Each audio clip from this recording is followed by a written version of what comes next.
Muchísimas gracias.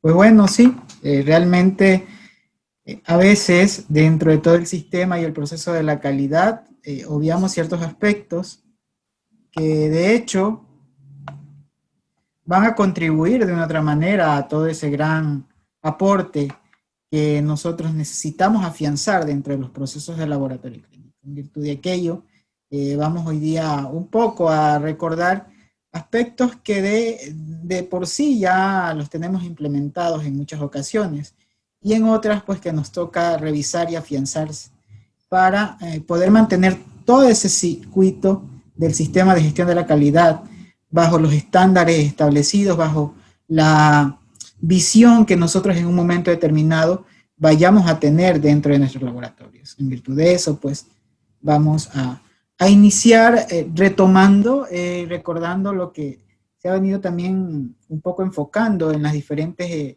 sesiones de quienes me han precedido y procesos que van entablados bajo a una misma ruta, la ruta de la calidad. Recordemos que nosotros dentro del laboratorio no podemos armar un proceso o no podemos empezar a trabajar bajo un sistema mientras no hayamos tenido claro o podamos defender ese principio de la calidad. En muchas ocasiones a nosotros se nos hace muy dificultoso el poder enfocarnos hacia esto porque vemos a la calidad como un medio difícil de llegar, como un medio en donde yo debo corresponder de tal manera que me disminuya el alcance, ¿no? O que no pueda alcanzar y llenar las expectativas bajo la visión que se nos presenta. Sin embargo, miren lo que nos dice el doctor Arce. El doctor Arce define la calidad de la siguiente manera. Es una definición que a mí me fascina mucho porque nos dice que no es el objetivo subsiguiente a la disponibilidad de recursos, sino el compromiso con la calidad consiste en mejorar las actividades cotidianas con los mismos recursos. Obviamente, dentro de todo el sistema de gestión, cuando uno empieza a familiarizarse con esto, empieza a identificar, ¿no?, que la inversión que nosotros hacemos al principio es una inversión que se nos ve muy amplia, muy extensa, y que incluso el costo puede ser muy representativo. Sin embargo, el mantenernos en ese nivel, en esa constancia, en ese engranaje desde el principio, va a generarnos a nosotros el alcanzar y cumplir con las expectativas de nuestros usuarios, cumplir con las expectativas y generar, en tal caso, la satisfacción del producto entregado, que a la larga es un resultado acorde a la realidad de salud de nuestros usuarios y nuestros pacientes. Me enfoco en esta parte porque, insisto, se escucha en muchas ocasiones el hecho de decir yo no puedo alcanzar un proceso de calidad, yo no puedo iniciar un proceso de calidad debido a que no cuento con recursos.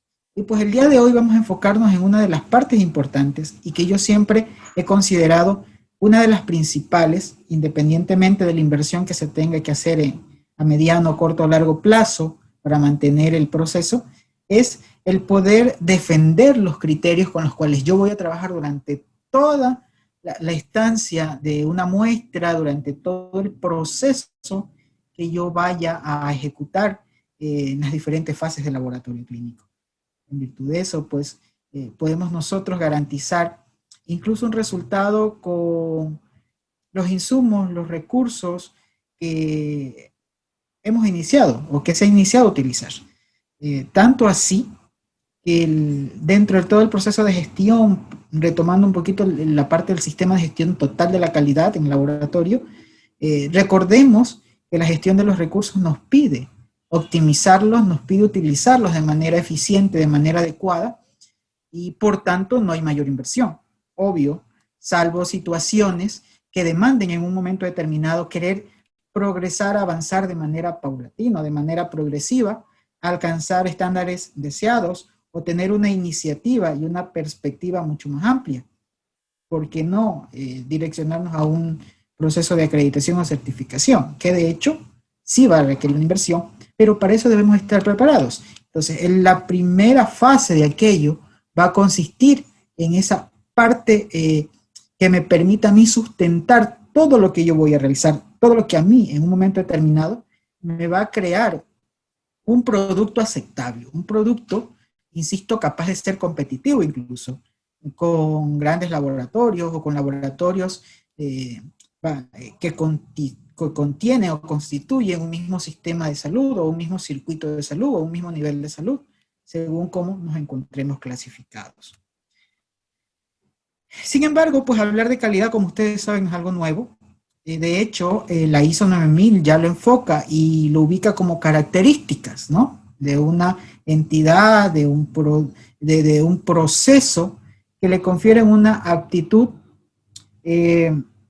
capaz de satisfacer una necesidad, ¿no? En este caso, nosotros enfocándolo al laboratorio clínico de por sí ya sabemos que la necesidad va a ser un resultado acorde a la realidad de la salud del paciente, que permite en un momento determinado que el clínico, ¿no?, actúe, en este caso, en la enfermedad o determine el estado de salud del paciente. Todo este conglomerado pues nos va a permitir a nosotros luego alcanzar ese sistema de gestión de la calidad mediante el direccionamiento, mediante el control que lleve mi organización, ¿no?, de el enfoque que yo tenga y plantee con respecto al alcance deseado. Y por hecho, vamos a necesitar nosotros operaciones muy puntuales, operaciones muy específicas en torno a las actividades que vamos a realizar dentro de las tres fases, ¿no? Sea la preanalítica, la analítica o la posanalítica, que no van a ser más que corresponsables a la calidad total que se aspira o que se pretende alcanzar. Todo esto nos va a llegar mediante un control, mediante una evaluación, mediante todo el engranaje de actividades planificadas, sistematizadas, a un aseguramiento, en donde yo realmente garantice que el trabajo que realizo, que el producto que voy a entregar, que el personal que trabaja conmigo cumple con características competitivas, capaces de permitirme a mí, ¿no?, defender todo el proceso en un momento determinado.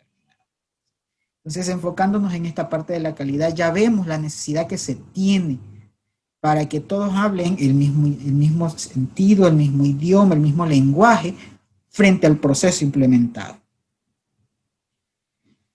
Esto no está muy alejado a los procesos que de hecho se enmarcan luego los diferentes sistemas de acreditación, bajo las diferentes normativas, tanto nacionales como internacionales, y aquí les traigo, de hecho, la ISO 9000, ¿no?, de la versión 2015, y solo me quiero enfocar en esta parte, en el cuarto aspecto. Miren que habla del enfoque basado en procesos. ¿Por qué me quiero enfocar en esta parte? Porque ya veremos que dentro de todo el sistema documental que me va a generar a mí que me le va a dar realce a todo mi proceso, el enfoque basado en procesos fundamentalmente sustentará todo lo que yo vaya a hacer.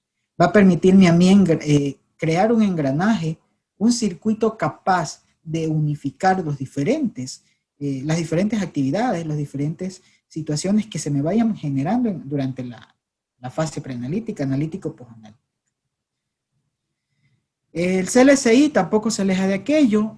Ellos presentan un modelo de gestión basado en principios, ¿no?, y principios que están destinados a ciertos recursos muy puntuales y muy generales que, de hecho, tanto la OPS como la OMS los enfocan, ¿no?, de manera muy general para ser utilizados.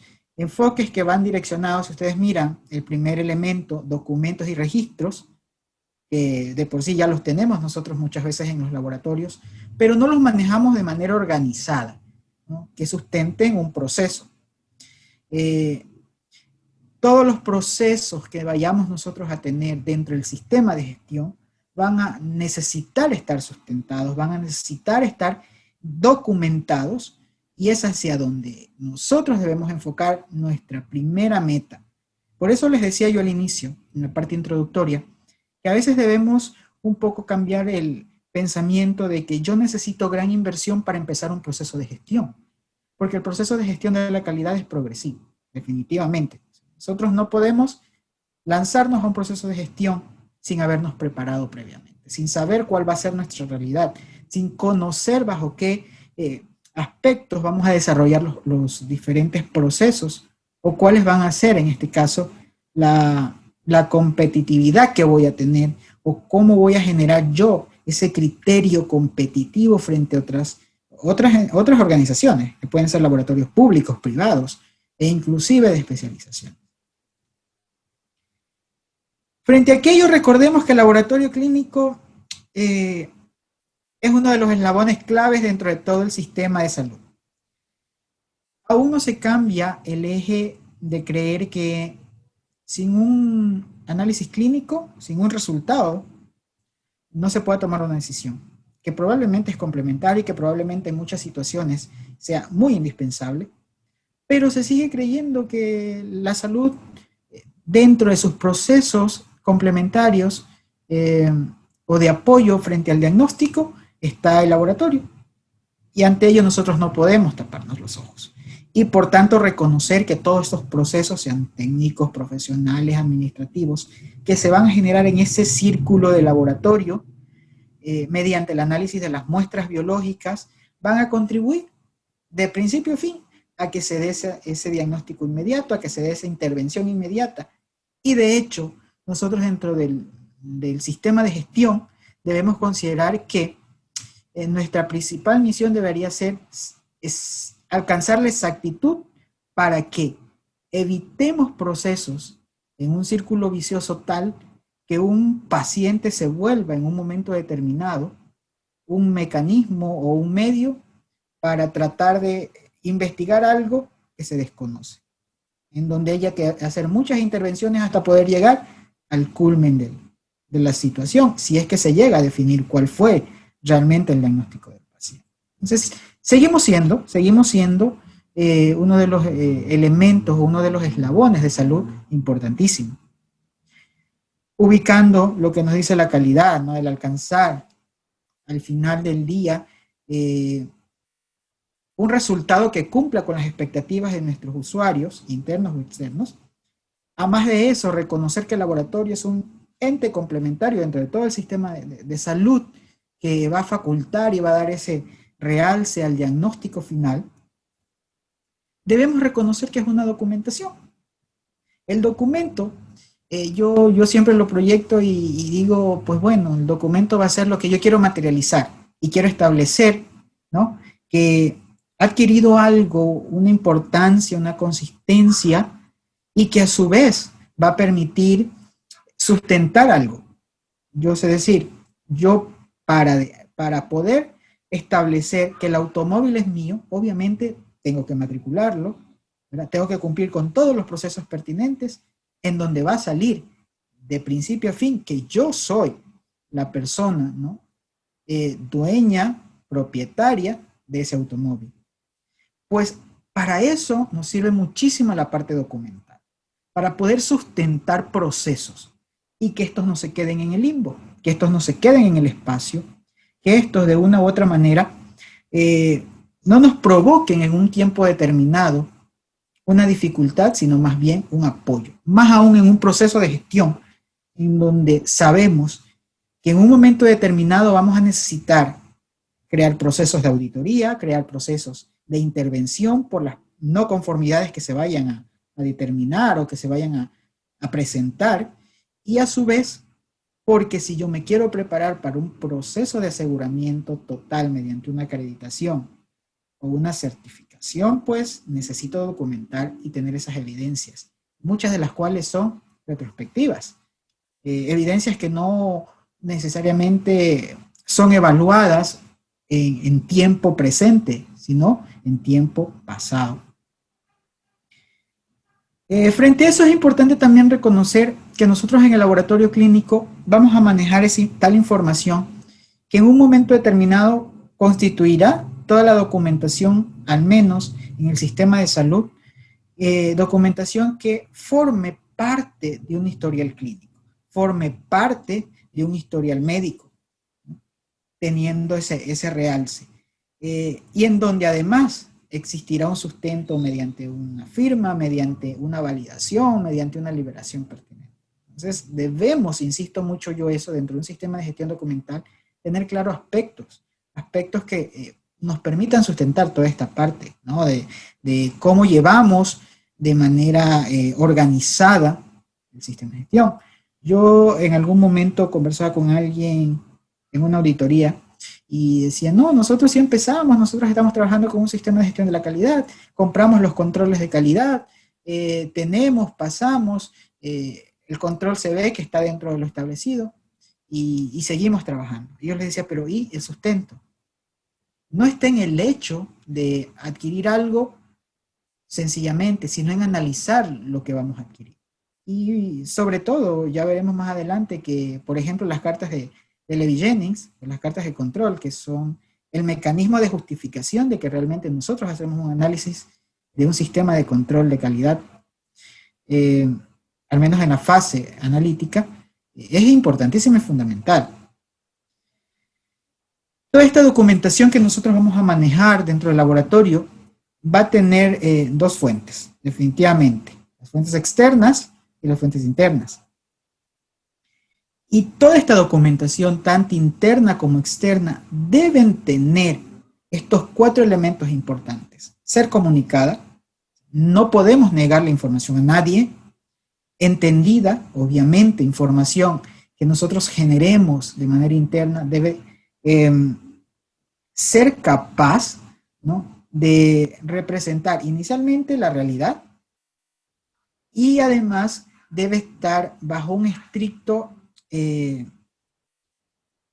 esquema capaz de ser entendible. Y ya veremos por qué es importante esta parte, ¿no? Disponible e implementada. Porque obviamente, les digo, si yo trabajo bajo un sistema de control de calidad interno, que sé que lo hago porque adquiero los suelos patrones, las muestras controles, y lo hago, pero si no lo tengo sustentado, definitivamente no lo estoy haciendo. Entonces necesitamos que nuestra documentación cumpla con estas características. Documentos externos que nosotros vamos a tener o que van a estar presentes e influenciar todo el sistema de gestión van a ser leyes, reglamentos, normas, instrucciones, regulaciones, pueden ser oficiales, como por ejemplo los registros, los acuerdos ministeriales que nos direccionan. Yo pongo el ejemplo, el acuerdo ministerial para emitir un licenciamiento o un permiso de funcionamiento de laboratorios. Y que todos los que tienen laboratorios deberían conocerlo, deberían sustentar su sistema de gestión frente a un condicionamiento que tenemos de hecho para poder tener un laboratorio y ejecutarlo. Y crean que si ustedes revisan ese acuerdo ministerial o esa normativa, van a encontrar lo que yo les voy a mencionar ahora. Una de las partes fundamentales que es el sistema de gestión documental. Otros documentos externos que van a influir dentro de todo este sistema, tenemos los libros, los artículos, los papers, todo lo que corresponda a artes, investigaciones, que vayan a sustentar nuestros procesos. Porque de ley vamos a necesitar luego tener una consideración bibliográfica, científica y que tenga un sustento. Luego, cuando uno empieza a esquematizar sus procesos, si bien es cierto, actúa en virtud de sus realidades, actúa en virtud de cómo está estructurado su laboratorio, también es cierto que no podemos improvisar procedimientos que no tengan un sustento científico. Yo desde el momento en que empiezo a armar todo el esquema y el engranaje del documental de mi laboratorio, yo sé decir, armo las reglas del juego de mi laboratorio. Porque ahí voy a establecer, en virtud de lo que tengo, de la realidad con la que cuento, cómo voy a trabajar sin perder, ¿no?, el eje principal que es el sustento científico. No es que me quiero improvisar un procedimiento para optimizar, entre comillas, algún producto o algún insumo, sino más bien evaluar si ese cumplimiento o el desarrollo de esa actividad realmente justifica lo que voy a hacer. Y si no existe evidencia científica y nosotros no nos dedicamos a eso de lleno, no podemos hacerlo. Porque recuerden que dentro de todo el sistema documental también nos van a pedir en un momento determinado justificar los procesos frente a una verificación o una validación respectiva. Entonces, esto nos va a ayudar las hojas de seguridad de reactivos, certificados de lote, contratos de proveedores, que también forman parte del sistema documental y forman parte de la gestión de insumos y reactivos, en donde yo sé que mi proveedor debe cumplir con ciertos estándares y esos estándares deben estar sustentados en un documento, que yo no lo creo, que yo no lo genero, pero sí el fabricante. Y son documentos tan importantes que en un momento determinado me van a permitir incluso validar o verificar un proceso. Y en la parte de los documentos internos, que de hecho, como su nombre lo dice, van a ser aquellos que se generan o que los vamos a tener nosotros en nuestros laboratorios, producto del análisis que hagamos, producto de la realidad que tengamos. Estos pueden ser inicialmente manuales, procesos, procedimientos, impulsados por instructivos, especificaciones, formularios y registros, como lo vamos a ver. Pero todo mi sistema de calidad se va a construir, como les digo, bajo un sistema documental. Yo debo primero plasmar las reglas del juego, debo plasmar en un sistema documental cómo va a funcionar mi laboratorio, cómo voy yo a trabajar de lleno, de tal manera que todo se encuentre esquematizado, que todo se trabaje bajo un mismo sistema, bajo un mismo estándar, bajo un mismo proceso. Documentación que va a estar encauzada en procesos, procedimientos, instrucciones y registros.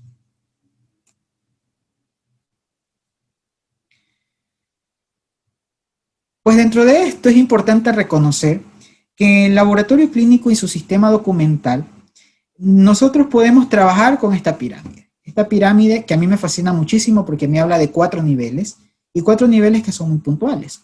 En algún momento ustedes encontrarán en alguna bibliografía 3 niveles o 5 niveles, porque dependiendo del direccionamiento que se le esté dando, probablemente los procesos y los procedimientos se los unifique, como que se separen formularios y registros, ¿no? Pero en sí, yo siempre he sugerido que se manejen estos 4 niveles. ¿Por qué? Porque el 1 me va a permitir identificar qué debo hacer en el caso del manual de calidad. Los procesos me van a permitir a mí establecer cómo sucede lo que yo pretendo, ¿no?, transformar o generar. Los procedimientos me van a permitir a mí establecer cómo se debe hacer el proceso. Y finalmente los formularios y los registros, cómo se realizan.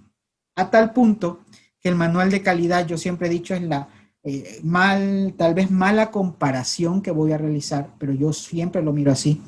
Si para nosotros, frente a un criterio religioso, la Biblia es un documento máximo que me direcciona, pues el manual de la calidad en mi laboratorio debe ser esa Biblia, ese documento base, ese documento que sustente todo el sistema de gestión.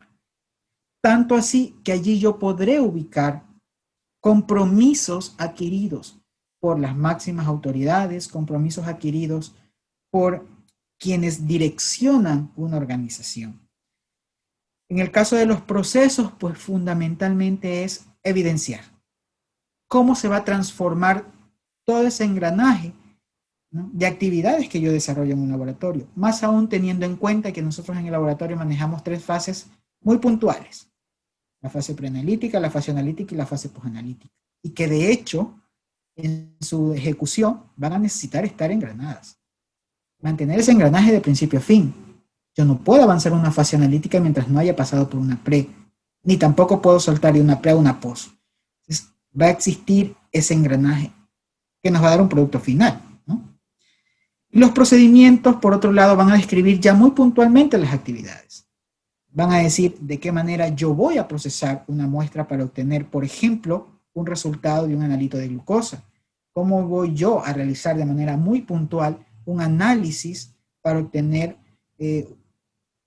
un analito, ¿no?, de un análisis coproparasitario. Pero debo ser muy puntual en aquello. Y finalmente los formularios y registros, que serían el cuarto nivel de este sistema de calidad, que va a ser la evidencia objetiva. Va a ser aquel sustento que cuando nos visita un auditor, que cuando nos visita un supervisor, o aquellos que me van a permitir a mí, en un momento determinado, hacer un análisis de cómo trabajo mediante indicadores. Pero cabe recordar que todo este engranaje, que a lo mejor se parece que es demasiado y que ahora cómo vamos a empezar y cómo vamos a empezar a estructurar, lo tengo que hacer solo yo, pues no. Existe un mal criterio de considerar y creer que todo el proceso documental lo tiene que hacer el gerente, el director de laboratorio si es el caso, o el responsable de calidad. Y no es así. Miren qué nos va a decir la bibliografía, y la bibliografía es muy clara. Y si nos ponemos a ubicar cada uno de los aspectos que mide la documentación, vamos a ver que el manual de calidad, que es el nivel 1, el nivel máximo, lo debería manejar de hecho la parte directiva, junto y en coordinación con el proceso de calidad. ¿No? ¿Por qué? Ahí se van a definir políticas, ahí se van a definir objetivos, ahí se va a definir la manera macro de cómo va a funcionar y cómo voy yo a defender que el trabajo que realizo lo realizo bajo un sistema estricto de calidad. El nivel 2 y 3, por otro lado, ya va a ser la consecución de una correlación entre la parte técnica, la parte operativa y la parte administrativa. Porque yo ahí empezaré a trabajar con, a lo mejor, los coordinadores de áreas, los responsables de áreas, el personal que está allí, supervisores, auditores, el responsable de calidad, el mismo gerente probablemente de la organización. Porque allí ya se van a establecer datos muy puntuales. ¿Por qué muy puntuales? Porque vamos a necesitar saber qué es lo que tenemos, con qué vamos a trabajar, bajo qué criterios vamos a defender los procesos que realizamos, etc. Y finalmente el cuarto nivel sí lo maneja de manera indelegable la parte operativa, porque van a ser todos los registros que se generan a partir de los formularios, en donde obviamente la parte operativa y la parte técnica será quien vigile. Insisto, y aquí hay un gran, a veces, error en considerar que, por ejemplo, el registro de las temperaturas lo tiene que hacer el responsable de calidad porque es su misión. O el análisis de las cartas control y las cartas de Levi Jennings las debe hacer el responsable de calidad porque es quien lleva calidad. Y no es así. Todo este tipo de registros debe ser manejado por la parte técnica y operativa.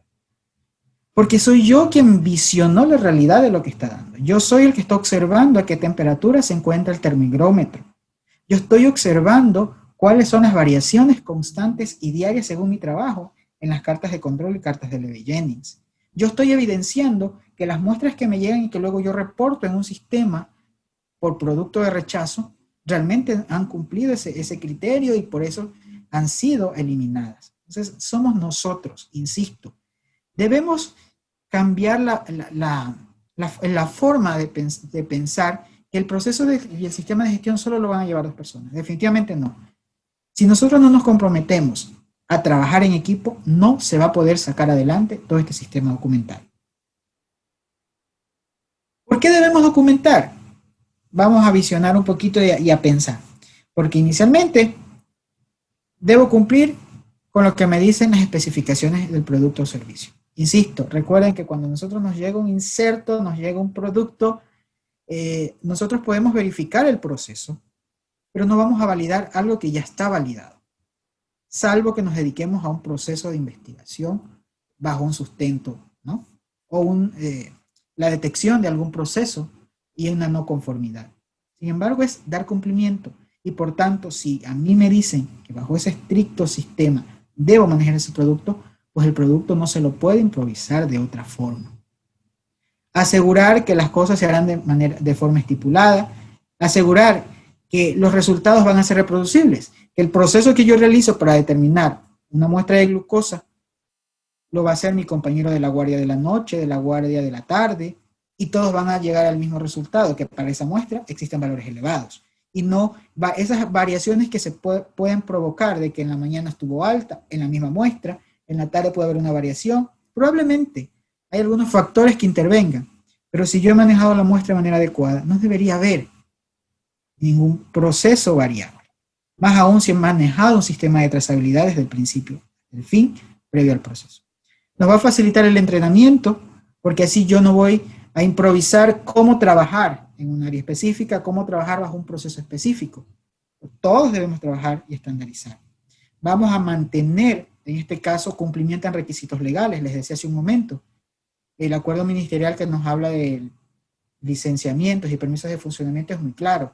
Nos va a decir que necesitamos documentos que estandaricen procesos, como un manual de bioseguridad, que lo pide de ley y de cajón. Entonces, damos cumplimiento a eso también. Como les decía, mantenemos trazabilidad de procesos, inclusive en productos y registros históricos, donde ese paciente obviamente va a mantener una constante, a lo mejor si no tuvo ninguna intervención inmediata, de valores fuera de lo normal. Va a permitirnos a nosotros sustentar criterios, más aún en tiempos en los cuales, bajo el derecho que tienen nuestros usuarios de solicitar una copia, solicitar mediante algún proceso judicial un resultado que se hizo hace un tiempo atrás, pues el poder nosotros dar una respuesta a eso, ¿no? Y identificar, de hecho, errores e intervenirlos. Pero para yo preparar un documento, debo considerar estos aspectos. Primero, obtener la información de lo que yo voy a implementar. El tipo de redacción con la cual se va a presentar, en este caso, el documento. La revisión que le debo realizar al documento. Luego, la aprobación que debe tener ese documento. La edición. La emisión.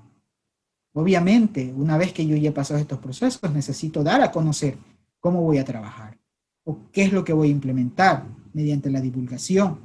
Luego de esa divulgación y del conocimiento que existe un manual de calidad en mi laboratorio y que ese manual de calidad sustenta todos los procesos que estoy haciendo, pues entrenar a mi personal, entrenar a quienes directamente van a estar dentro del proceso. Y luego, pues, una aplicación, una ejecución y una evaluación constante. O sea, la documentación no queda en crear un documento. Muchas veces yo he visto manuales de calidad de muchísimas hojas, pero que en el momento que uno empieza a preguntarle al personal, desconocen totalmente el asunto.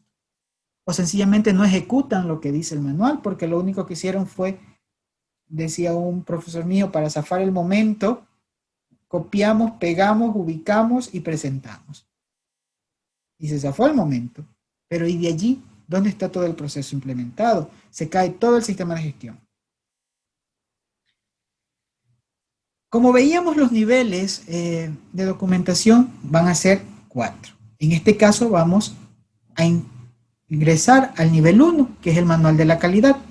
El manual de la calidad, como todo documento de laboratorio, va a ser un documento de divulgación, un documento que debe ser conocido por quienes trabajan en el laboratorio, así como quienes están directamente o indirectamente relacionadas en el exterior, como los médicos, como organizaciones en donde nosotros derivemos muestras probablemente, o organizaciones de donde recibimos muestras también. Debe ser un documento capaz, ¿no?, de sustentar todo ese sistema de calidad, ¿no?, de manera integral.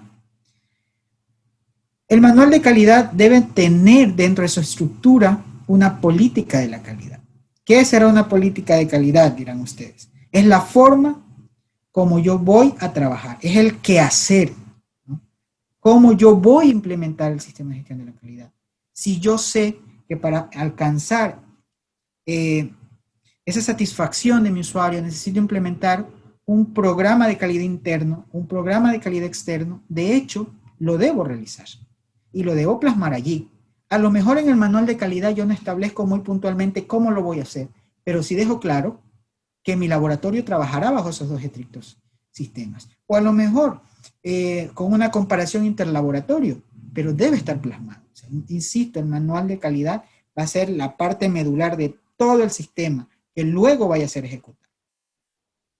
Además de que debe tener la misión de mi laboratorio, las metas que tiene mi laboratorio, el propósito de la organización, para que todos hablemos un mismo idioma. Debe contener la estructura y las responsabilidades que va a tener la organización. Es más, aquí debería estar muy claro cómo se encuentra de manera jerárquica la estructura.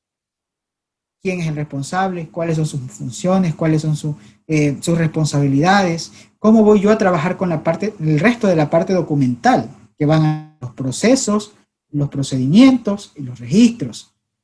¿Cómo lo voy a llevar? Se debe mantener actualizado el manual de calidad, obviamente. Debe tener firmas de responsabilidad, sobre todo del director. Y se debe instruir, ¿no?, a todo el personal de qué es lo que dice el manual de calidad. Yo aquí siempre sugiero que al menos en el sector público, a nosotros que nos toca muchas veces enfrentar la realidad que tiene mucho que ver por falta de recursos, por falta de mantenimientos, por falta de infraestructura y muchas veces por falta de personal, por no decir siempre, entre los elementos más importantes. Y yo sé decir, pues bueno, en ese manual usted plasme, ¿no?, qué es lo que usted se va a proponer para alcanzar esa satisfacción. Y ese manual de calidad debe generarme a mí una carta de compromiso de quienes dirigen la institución. Y póngala allí, y ahí está. Cuando a usted le venga el director, el gerente, decir, pues bueno, señor, usted me está entregando un resultado no acorde con las realidades, la cantidad de resultados que usted está entregando, está liberando, no están acordes a la situación de salud del paciente. Usted decir, a ver, sí, pero mire, yo aquí a usted le propuse trabajar bajo un sistema estricto de calidad en donde existía una aprobación de su parte, un apoyo de su parte, y sencillamente no lo hemos conseguido, ¿no? Entonces no ha habido su apoyo. De esa manera nosotros podemos sustentar muchas dificultades o exigir, en tal caso, a nuestras autoridades el cumplimiento. ¿Qué debe tener un manual de calidad? Como les digo, no existe una estructura básica. No me están diciendo primero debo colocar una política, después debo colocar una misión. Nos deja un amplio aspecto para ser considerado. No existe un formato que esté normalizado para ello. Sin embargo, cuando uno empieza a trabajar bajo un sistema de gestión, nosotros mismos marcamos, tenemos que hacer un procedimiento que nos permita a nosotros saber cómo vamos a crear la documentación, bajo qué criterios vamos a implementarla y cómo la vamos a llevar, cómo vamos a llevar todo ese sistema documental.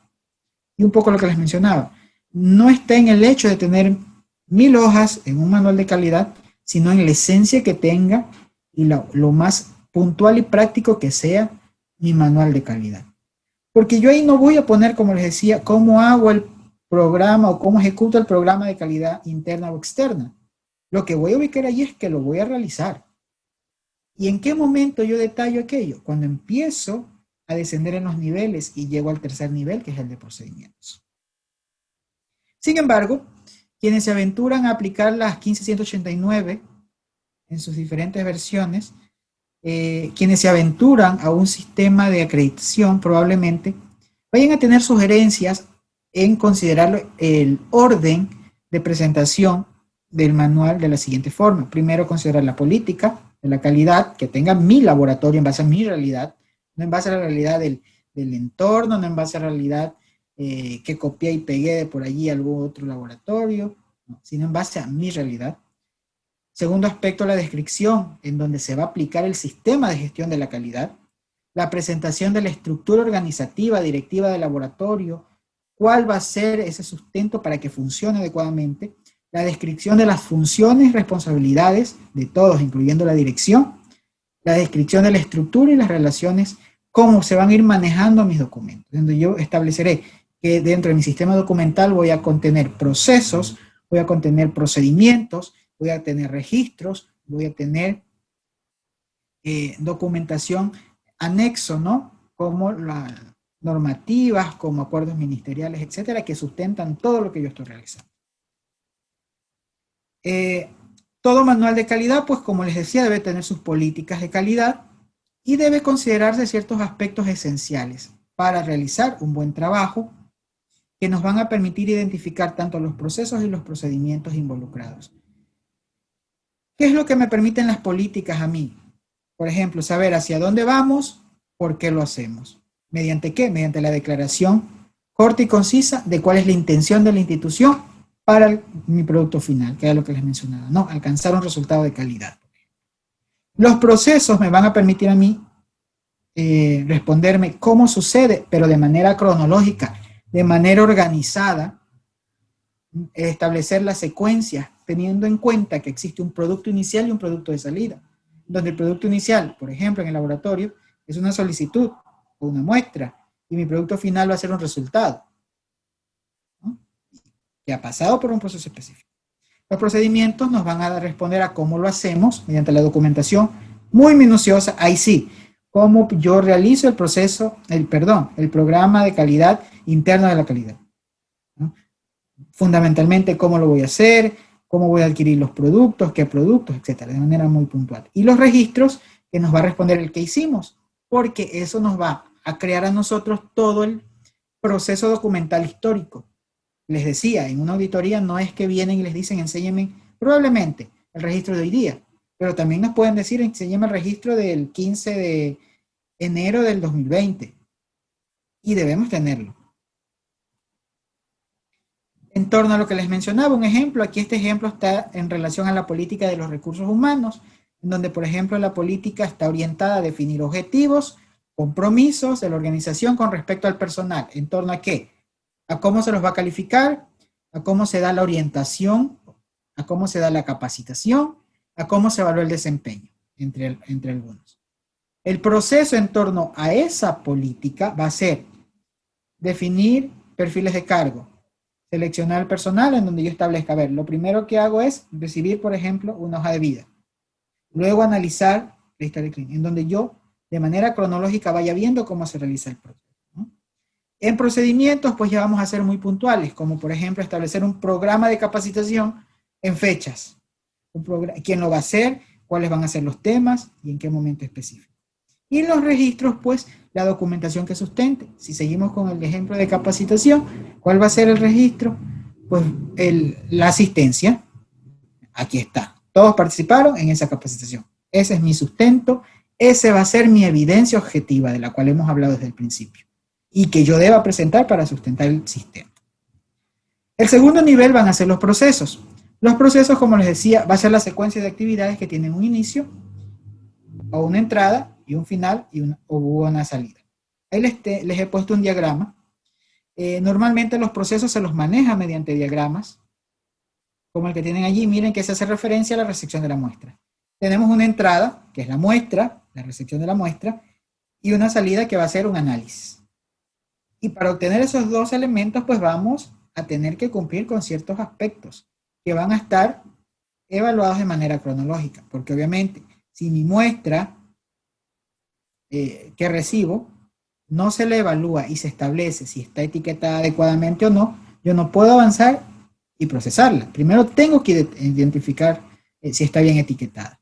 Y obviamente si no está, asumo un proceso, y si está, continúo respectivamente con lo que esté establecido. Eso, de hecho, me adelanto en decir, debe ser uno de los elementos más importantes que pueda ser apoyado en un procedimiento, en donde yo establezca de manera muy concreta, de manera cronológica, todo lo que a mí me dice muchas veces un procedimiento. Esos procesos pueden ser de tres tipos: procesos estratégicos, procesos centrales y procesos de soporte. Los procesos estratégicos van a ser aquellos procesos integradores, procesos que van a necesitarse para que funcione todo el sistema de la organización. Por ejemplo, el manual de calidad. Se va a hacer un proceso estratégico. Los procesos centrales, en cambio, ya van a ser aquellos que me generan a mí la intervención de ese producto de entrada para obtener el producto de salida. Es decir, en nuestro caso, las tres fases del laboratorio, que deben estar unidas, deben tener un engranaje, ¿no? Una relación tal cual que al final entreguen el valor necesario, que en este caso es un resultado del laboratorio. Y los procesos de soporte pues van a ser aquellos que, si bien no son extremadamente importantes, sí son necesarios, porque en un momento determinado pueden necesariamente ser utilizados, valga la redundancia. Por ejemplo, mantenimiento de equipo. Aquí les he traído un esquema muy puntual, y se ubican en la parte superior. Tenemos procesos estratégicos, la implementación de políticas, la organización del laboratorio, la planificación, el control de documentos, las auditorías y las acciones correctivas. Que si yo no tengo esa parte estratégica, obviamente no voy a poder funcionar. No voy a poder desarrollar los procesos claves o la parte central ¿no? Que es la fase preanalítica, la fase analítica y la fase posanalítica, porque no voy a saber hacia dónde caminar, voy a saber hacia dónde me voy a direccionar. Y luego los procesos de apoyo que, como les decía, ya van a corresponder a ciertos aspectos, como por ejemplo la adquisición de insumos, en los mantenimientos, el tipo de sistema informático que yo utilice, ¿no? La capacitación que yo le dé a mi personal. Entonces, todos estos tres procesos, si bien se encuentran separados desde un punto de vista, se necesitan entre sí. Necesitan estar unidos, necesitan estar unificados en un momento determinado para poder ejecutar. Todos van a depender de todos y por tanto es importante reconocer este tipo de proceso en nuestros laboratorios. Es uno de los primeros elementos que deberíamos tener en nuestro laboratorio. El establecer cuáles son esos estratégicos, cuáles son esos claves y cuáles son esos procesos de apoyo. Para ello y para el desarrollo de estos elementos mediante un diagrama de flujo, como lo veíamos, hay que considerar estos aspectos que ayudan muchísimo al desarrollo. Identificar primero cuál va a ser el resultado final. Identificar cuál es el requerimiento o la parte inicial que tengo. Identificar quiénes van a ejecutar el proceso, quiénes van a ser los responsables, cuáles van a ser los límites, a dónde inicia, a dónde termina mi proceso, como el ejemplo que veíamos, que empieza con la entrega de una muestra y termina con un resultado. Identificar la secuencia de las actividades, obviamente, les decía, yo no me puedo saltar un proceso primario indispensable, ¿no?, hacia un final teniendo una parte intermedia. Por ejemplo, la verificación de si esa muestra tenía los datos del paciente. No es cojo la muestra y la llevo a procesar. Identificar los participantes en las distintas fases del proceso, obviamente. El compromiso que tiene cada personal del laboratorio y que además en el manual de calidad debe estar muy claro. Ver hasta dónde es la injerencia, por ejemplo, del auxiliar, hasta dónde es la injerencia del técnico, hasta dónde es la injerencia del operativo, hasta dónde es la injerencia del coordinador del área, hasta dónde es la injerencia del responsable de calidad, etc. Y identificar métodos, personal, equipos, reactivos, condiciones con las cuales vamos a trabajar. Estos procesos que forman parte del sistema documental deben prepararse bajo tres aspectos. Primero, la identificación del proceso, es decir, qué es lo que yo voy a intervenir. Veíamos la fase preanalítica, la toma de muestras probablemente. Definir los elementos que voy a necesitar para cumplir ese proceso. Y la elaboración del flujo, luego de que ya tengo claro todo lo que voy a necesitar. Por ejemplo, tenemos una entrada que es una muestra, la salida que es un resultado, pero la parte intermedia, que es la que se transforma, o la parte, en este caso importante dentro del proceso, va a tener mucha relación a lo que les acabé de mencionar, si ven allí. Tengo que evaluar el procedimiento que voy a usar, el personal que lo va a realizar, los equipos, los insumos que voy a utilizar, el medio en el cual se va a desarrollar, inclusive evaluar bajo qué estándares y bajo qué preceptos voy a tener mis mediciones o voy a ejecutar mis controles. Por eso les digo que el proceso tiene una entrada, una salida, pero en su parte intermedia es la parte medular y en la que se tiene luego que sustentar, que es lo que voy haciendo de manera cronológica. Tenemos otro diagrama de flujo. Los diagramas de flujo a su vez van a ser mapas que ilustran, ¿no?, como vemos, un inicio y un final y lo que se va a ir realizando consecutivamente. Forman parte importante de los POEs o de los procedimientos operativos estándar, que era lo que ya les había mencionado, pero hay que considerar que hasta para armar un diagrama de flujo existe una estandarización. Miren qué pasa aquí. Esta es la simbología que se usa, es la simbología sugerida inclusive para utilizarlo a nivel de salud, en donde vemos que cada símbolo va a representar un elemento. Por ejemplo, aquí tenemos nosotros, ¿ve?, líneas, números, un rombo, que va a estar direccionado, por ejemplo, a tomar decisiones, si sí o si no, como lo vamos a ver más adelante. Esto es lo primero que debemos reconocer bajo un proceso. Yo recuerdo tanto que cuando empezamos a hacer procesos, nosotros no conocíamos esta normativa, les hablo de hace unos años atrás, y tratábamos de improvisarla a nuestra forma y a nuestras realidades. Cuando ya empezamos a buscar mucha información, habíamos hecho unos flujos previos, tuvimos que adaptarlos a esta versión, porque esta versión nos permitía a nosotros dar respuesta inmediata y poder reconocer de manera muy general y estandarizada de cómo se iba a actuar o cómo se iba a intervenir. Aquí les he traído unos ejemplos que forman parte, para los que trabajan en el Ministerio de Salud Pública sabrán y reconocerán que estos flujos ya están estandarizados y que deben ser adaptados a las diferentes realidades. Aquí tenemos un flujo de la parte analítica con respecto a la función de los técnicos de laboratorio, donde vemos que existe una entrada, existe una salida representada por un círculo amarillo y un círculo rojo.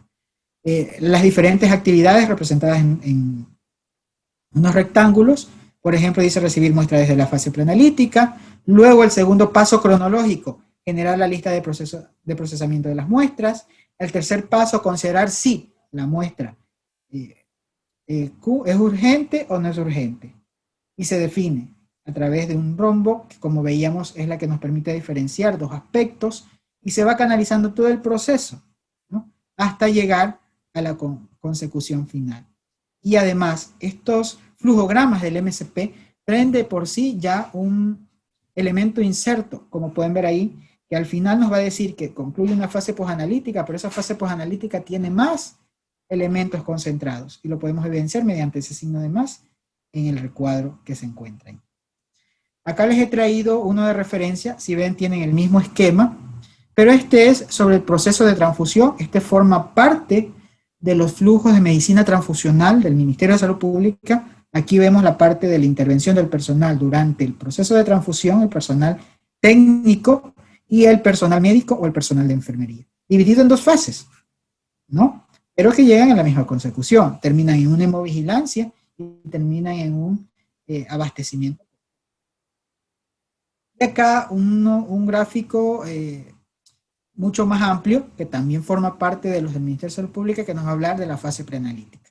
Y si se dan cuenta, la fase preanalítica aquí es muy extensa, porque está causada en virtud de aspectos muy establecidos bajo los diferentes lineamientos, en donde existe una intervención inclusive de aquellas instituciones o organizaciones que nos envían a nosotros una muestra. Luego, cómo se va dentro de un nivel, una organización hospitalaria, en los diferentes aspectos, canalizando una solicitud hasta llegar a la parte del laboratorio, que es la parte que ustedes ven aquí, desde el tercer aspecto, desde la tercera fila hacia abajo. Eso corresponde al laboratorio. Sin embargo, estos flujogramas son adaptables. ¿Qué quiero decir? Que nosotros podemos utilizar la información ya establecida y adaptarlas a nuestras realidades. El tercer elemento, el tercer nivel, en este caso, va a corresponder a los procedimientos operativos estandarizados, conocidos como POE o POES. Estos documentos, como ya lo hemos mencionado, fundamentalmente van a establecer todas las actividades administrativas y técnicas de manera muy esquematizadas.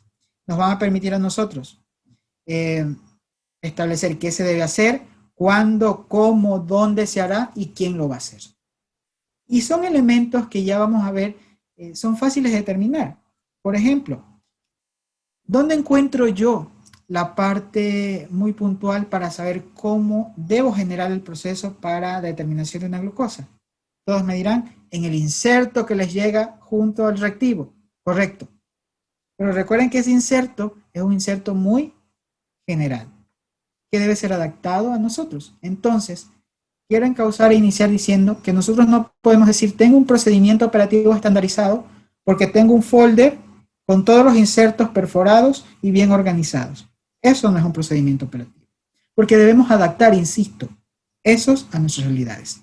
Puede que el equipo cambie, el equipo que está ahí en mención, puede que los controles que están ahí en mención cambien, ¿no? Entonces van a haber aspectos que realmente van a estar acordes en nuestros laboratorios. ¿Cuál va a ser el objetivo de los procedimientos al final? Mantener la estructura, facilitar una lectura, comprender, motivar al personal para que lo utilice sobre todo y mejorar el desarrollo del entrenamiento, en donde no tenga que ir a llamar al responsable de calidad porque no recuerdo cómo preparar un control de calidad, y que yo tenga que llamar o sencillamente suspendo todo el proceso porque no sé cómo intervenir cuando existe la violación a la regla R4S en una carta de Levy-Jennings. Por eso les digo que en esta parte los procedimientos son mucho más minuciosos y mucho más puntuales, y que además deben corresponder a las diferentes áreas o servicios que tenemos. Estos procesos asumo yo que muchos de ustedes ya los tienen, pero es importante rever que se adapten o que se sitúen a nuestras realidades. Aquí les presento un modelo de cómo elaborar un procedimiento operativo. Si se dan cuenta, y les decía yo un poco al inicio, incluso para crear la documentación que yo voy a utilizar en el laboratorio, debo hacer un proceso, debo hacer un procedimiento. Y mi procedimiento debe, por tanto, tener un proceso y una estructura. Y aquí la tienen clarísima. Siguiendo esos esquemas y esos pasos, yo puedo alcanzar a implementar un procedimiento. Miren, que empieza con la selección de la información y de quién lo va a hacer, que debe ser una persona que tenga la competencia técnica para realizarlo. Ojo, yo no puedo poner a realizar un procedimiento operativo estandarizado a un personal de enfermería para el proceso de toma de muestras cuando la persona pertinente para eso es el flebotomista o es la persona, el técnico, el operativo o el auxiliar que realiza el proceso. Encaucémonos en ese aspecto, ¿no? En lo importante que es muchas veces que se distribuye este tipo de trabajo para alcanzar el compromiso de todos y alcanzar, obviamente, ese criterio del sistema documental. De hecho, incluso se debe reconocer si el documento va a ser un documento nuevo, si el documento va a ser una revisión, y por tanto se la debe intervenir de esa manera. Lo que no podemos obviar jamás es que sea nuevo o sea un documento de revisión, debe pasar igual por las revisiones, las aprobaciones, las verificaciones, la presentación del documento nuevo, la distribución respectiva, si es que es un original, si es que son dos copias, la capacitación al personal, la implantación o la implementación y finalmente la evaluación. De esa manera yo puedo decir que estoy aplicando un procedimiento operativo estandarizado. A veces nosotros, insisto, nos quedamos en, sí, lo tengo, nos llega la auditoría y el auditor, como es muy fresco a veces, dice, no, a ver, necesito ver los protocolos que tienen o los procedimientos que tienen. Y nosotros enseñamos nuestras carpetas de protocolos. Dirán, no, sí cumple. Pero hay auditores que son mucho más específicos y más aún en procesos de acreditación, donde nos dicen, a ver, listo, vamos viendo. Usted me dice aquí que hace el análisis de las reglas de Webster, ¿verdad? Previo al análisis de un analito de glucosa. A ver, ¿dónde se encuentra ese respaldo? ¿Dónde está ese registro? ¿O cómo lo hace usted cuando usted se olvida y usted no sabe? No, vamos viendo, aquí en el área de hematología existe los procedimientos para saber cómo realizar una biometría manual, si es el caso. O cómo intervenir si el equipo a mí me está arrojando algún error en un momento determinado. Pero debo tenerlo claro. Este es un formato a nivel estandarizado a nivel internacional que encasilla los aspectos más puntuales que debe tener mi procedimiento operativo. Muchos lugares lo tienen de esa manera, mediante filas. Otros lugares lo hacen de manera desarrollada, sin tener cuadros o separaciones. Pero lo importante es que cumpla con estos criterios. Un procedimiento operativo debe tener, primero, la identidad de la institución, obviamente, el título, una codificación única, y ya veremos un poquito más adelante cómo se la da. Debemos tener claro el objetivo y el propósito de ese procedimiento operativo. En el caso de un procedimiento que sea gestión de muestras o un procedimiento para la gestión de la muestra, ¿el objetivo cuál va a ser? Cumplir con los criterios de calidad emitidos previo a un análisis, por ejemplo, de una muestra. El objetivo debe plantearme a mí claramente por qué estoy implementando eso. El alcance, hacia dónde va a estar direccionado, que en este caso va a ser a toda la fase preanalítica. Las responsabilidades, quiénes van a ejecutar y a poner en práctica este procedimiento, que podrán ser los técnicos, podrá ser el flebotomista, podrá ser el responsable de calidad, que es el único que toma muestra, o resulta que vamos a hacer un procedimiento operativo estandarizado para las tomas de muestras en salas de hospitalización.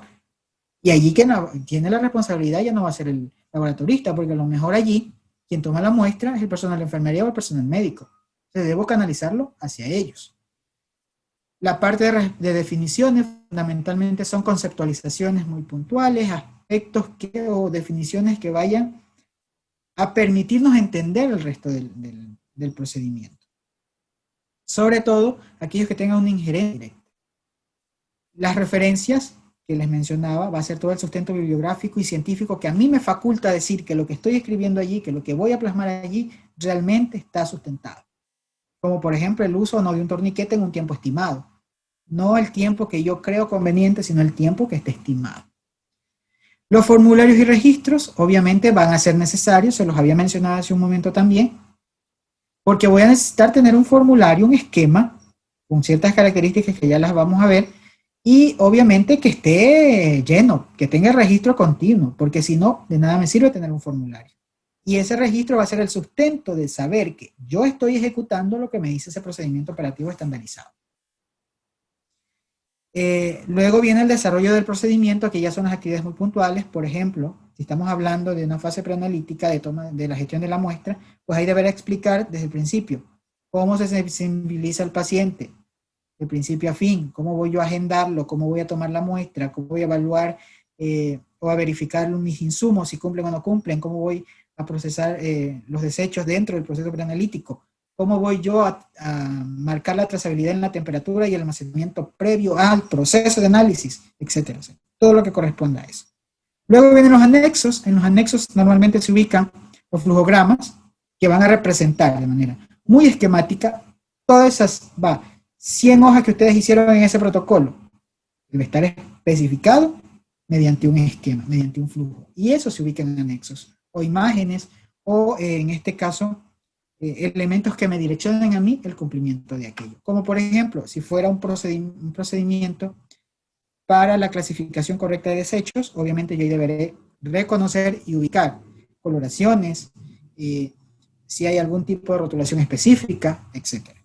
Luego vienen las firmas de, de elaboración, aprobación, verificación, porque debe tener, estos documentos de ley, de hecho, van a ser documentos legales, cuando ya se suscribe mediante una firma y que obviamente son de cumplimiento obligatorio para todo el personal de allí. Nadie podrá quejarse en un momento y decir, yo no lo voy a hacer, porque no me gusta.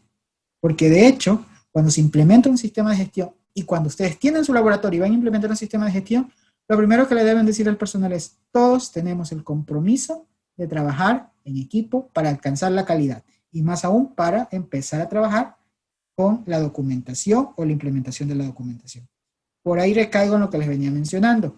Por eso es importante que todos trabajen en equipo y que todos adquieran su responsabilidad bajo este proceso. Se establece el número de versión y el número de páginas respectivamente. Podemos tener otros tipos de documentos, sí, como las especificaciones, que hacen referencia a características propias, por ejemplo, de los equipos, a características propias que se deben considerar para enviar una muestra, por ejemplo, o que cierto laboratorio a mí me dice, estas son las directrices que yo requiero para que usted me envíe una muestra, que son documentaciones obviamente externas. Y otros documentos externos como los formularios que nos entregan los proveedores, las actas de entrega, los insertos de los fabricantes, las normativas, como habíamos mencionado, inclusive los manuales de los equipos, que también formarán parte del sistema documental y que de hecho van a ser medios de sustento. El cuarto nivel va a consistir en formularios y registros, como veíamos, formularios que van a ser esquemas creados bajo las realidades y que obviamente algo que se me escapaba era el hecho de que yo puedo utilizar un formulario compartido entre dos procedimientos, sí, porque a lo mejor eso me permite a mí, en el caso de las cartas de Levi-Jennings, yo debería ubicar que en bioquímica voy para hacer dentro del sistema de gestión de la calidad interna, utilizar una carta de Levi-Jennings y coloco ahí la cartita de Levi-Jennings. Para hematología obviamente voy a trabajar con la misma carta de Levi-Jennings. Entonces debo tener o puedo compartir un formulario. Sin embargo, es importante recordar que hay formularios que deben estar estandarizados, es decir, deben tener sus propias codificaciones. En el Ministerio de Salud Pública, de hecho, existen formularios que ya están codificados. Y aquellos que no, tenemos dos opciones. O pedir una aprobación, que va a tener un trámite muy engorroso y muy largo, y a lo mejor cuando ya nos llegue el formulario debamos haber realizado una actualización, o implementarlo, pero tenerla sustentada en nuestros procesos, ¿no? Para que de allí se los pueda ejecutar. Los formularios deben tener aspectos muy claros. Aspectos como, aquí les he traído uno, para algunos ha de ser muy familiar. Este es el formulario para el registro de temperatura de Thermoblock para el sistema de medicina transfusional. Está implementado, tiene una codificación en su parte inferior, de hecho, luego tiene un encabezado, tiene las fechas específicas que me van a mí a permitir evaluar, datos muy puntuales, datos que van a ser necesarios para luego hacer una evaluación pertinente, incluyendo firmas de responsabilidades de su registro y llenado. Acá les he traído otro que me encontré aquí. Este, en cambio, habla del mantenimiento interno de equipos, ¿no? Y este tiene, en cambio, actividades que se deben cumplir y que se deben ir marcando. Son checklists que por lo general los tenemos y los usamos, pero a veces tenemos los checklists, pero no tenemos el procedimiento. ¿Y cómo voy a sustentar yo luego eso? ¿Por qué lo estoy realizando? ¿Bajo qué criterio? Por eso es importante tener los formularios. Los formularios pues tienen continuas modificaciones y sus versiones también cambian, así como con la documentación. Aquí les he traído yo uno de referencia. Este fue uno creado por la Dirección Nacional de Calidad de los Servicios, que ya tuvo unas modificaciones pertinentes. Y obviamente estas quedan obsoletas. Por eso es importante que al menos en documentos que tengan ya un registro, una codificación pertinente, siempre se esté en constante evaluación de sus actualizaciones, porque puede cambiar un cuadro, puede cambiar un tipo de indicador y eso nos puede acarrear un problema determinado en algún momento. Ejemplos de procedimientos con respecto a formularios. Les decía, todos los procedimientos operativos deben tener un formulario que sustente su actividad. Por ejemplo, en identificación y registro de pacientes, debo tener mínimo una ficha de registro de pacientes. En el caso de control de temperaturas de equipos, debo tener una plantilla, un gráfico o un formulario. Debo tener y debo sustentar, y como pueden ver, puede ser uno, pueden ser varios. El detalle es que luego yo pueda presentar. Al final, cuando en mi sistema de gestión me va a decir un informe de todo lo que se ha podido ejecutar y las no conformidades detectadas, yo lo pueda realizar porque tengo un sustento. El registro en sí ya va a ser el ingreso de la información que me va a corresponder a mí a la evidencia objetiva. Miren, ahí ya tienen el formulario lleno. Y un formulario que además tiene ciertas características que no deben permitirse, ¿no?, tener, como por ejemplo espacios en blanco. Todos los formularios deben tener todos sus elementos llenos. Por eso tienen los recuadros o le solicitan la información para poderla sustentar. ¿Qué caracterizan en este caso a los registros? Primero, que debe tener una consecución. Si seguimos con el de temperatura, yo debería tener registro de temperatura de enero, febrero, marzo, y estoy terminando abril. Y no es que lo hice en enero y ya no lo vine a hacer hasta marzo. Y todo debe estar registrado. Proporcionar la evidencia de las actividades y están sujetos a que estos no se puedan modificar. Yo no puedo modificar un archivo porque se me ocurrió y porque detecté a las 3 semanas que ya había un error. O porque resulta que ya va a venir el de calidad y lo va a observar y ahí recién voy a hacer. Como tampoco me olvidé de registrar la temperatura, pero creo que como todo ha estado en 35 grados centígrados, hoy también estaba y le coloco 35 grados centígrados. Entonces los registros son para evidenciar lo real, lo que estamos viviendo y lo que se está presentando. Los registros deben cumplir las siguientes características: ser veraces, lo que les acabé de mencionar, establecer lo que pasó en ese momento, no lo que creo yo que sucedió o registrar después. Debe ser exacto, debe ser permanente, no se pueden utilizar esferográficos o elementos que me permitan a mí borrar, debe ser oportuno, debe ser claro, debe ser coherente con el momento y la realidad, debe ser legible, obviamente, no alterable, no corrector, no borrador, no enmendaduras, y debe estar completo en su totalidad. No puedo tener espacios. En tal caso de haber espacios, sencillamente se ubica, no aplica, ¿sí?, pero debe estar lleno. Ejemplos de registros en el laboratorio que ustedes conocen, solo les voy a mencionar algunos: registros del personal, registro de temperatura, registros de las auditorías internas y externas incluso, planes de mejora continua, los esquemas de mejora continua también forman parte de eso. Toda esta documentación, cuando ya la tenemos armada y esquematizada, debe reposar bajo un índice general, digo yo. Y ese índice general dentro del sistema de gestión documental se llama índice maestro o lista maestra de documentos, en donde a mí viene cualquier persona y me pregunta: a ver, ¿usted tiene un documento que haga referencia al sistema de gestión de muestra? Y yo le digo: sí, tiene el código tal, tal fecha, tal versión, tal vigencia y se encuentra en tal lugar. Eso es lo importante de una lista maestra, para que yo no tenga que ir a toda mi biblioteca y empezar a buscarlo, sino saber a dónde lo voy a encontrar, a dónde hay copias de esos documentos, inclusive cuando son copias registradas, porque eso puede suceder. Yo genero un documento original, por ejemplo, los procesos de hematología clínica, y eso lo debo tener en calidad, o lo debo tener en la documentación para revisión, pero también debo tener documentación cercana al lugar donde la voy a necesitar, que en este caso va a ser el área de hematología. Todos los documentos deben ser identificados, como les había mencionado en el caso del procedimiento. Se sugiere utilizar codificaciones alfanuméricas, es decir, entre números y letras, obviamente, que haga referencia al tipo de documento, al área, al número y a la versión. Por ejemplo, en tipo puede ser POE para procedimiento operativo estandarizado según el nivel. Área, que puede estar establecida con números o con letras, puede ser el 1 para o la H para hematología, ¿no? O puedo usar cualquiera de las dos opciones. Un número que haga referencia, obviamente, a la consecución de cada procedimiento. No es que voy a tener 10 protocolos operativos estandarizados 1, sino que lleven una secuencia específica o que en su debido caso se utilicen letras. Pero obviamente las letras van a tener un limitante, si es que solo voy a manejar las letras del abecedario. Y las versiones, pues también, ¿no? Si es versión 1, versión 2. Ejemplo, aquí tengo 3 ejemplos. Los he tomado del programa de calidad de la Organización Panamericana de la Salud, donde tenemos, miren en el primer ejemplo, el POC05-01, que hace referencia al procedimiento 5, porque está el tipo, ¿no? El tipo es el procedimiento operativo, el área, ¿no? Que va a ser C, el número, que es el quinto, y la versión primera. También tenemos otro ejemplo en la parte inferior, PO, que es el tipo, procedimiento operativo, el área 2, el área ya allí no es una letra, sino un número, como veíamos. Las opciones, recuerden aquí, áreas pueden ser números o letras. El número de consecución del documento es el 05 y la versión 01.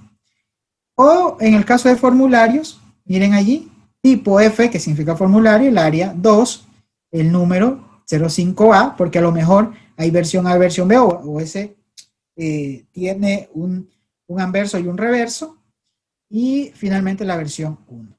Esa debería ser un tipo de registro que se debería llevar de manera muy interna. Eso también lo plasmo en el documento de proceso, o perdón, en el documento de procedimiento donde yo voy a estandarizar cómo voy a trabajar con mi documentación. Y si quiero hacer cambios, pues debo considerar estos aspectos, establecer que todo cambio que se realice debe tener un sustento. Yo no puedo cambiar porque me parece, yo no puedo cambiar porque creo, o sea, normalmente tiene un sustento. A lo mejor cambiaron de equipos, cambiaron de controles, cambiaron de reactivos, ya se necesita hacer un cambio porque yo establecí en mis procesos que mis documentos tienen vigencia 2 años, por ejemplo, y tengo que actualizarlos, pero ya van a ser actualizaciones, entonces ahí van a tener el sustento. Debo documentar, establecer qué documento voy a modificar y cuál es su código.